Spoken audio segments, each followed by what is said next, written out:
Hey everyone, welcome back to the channel. In today's video, I will show you how to create a Zoom Workplace account using your phone. Let's get started. First, go to the App Store on your phone. Search for Zoom Workplace, then download and install the app. Once it's done, open the app. Tap on Sign In at the bottom of the screen. Now you will see a form where you need to enter your email address, first name and last name. After filling in your details, tap the box to agree to Zoom Terms of Services. Then tap Sign Up to continue. Now go to your email app and open the confirmation email from Zoom. Tap the link in the email to verify your email address.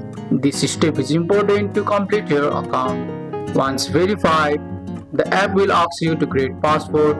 Make sure it's something easy to remember but hard for others to guess. Then tap continue to finish. And that's it. You have now created your Zoom Workplace account on your phone. That's all for today's video, guys. I hope you guys like this video. If you found this video helpful, drop a like, subscribe for more videos. Thanks for watching. See you in the next one.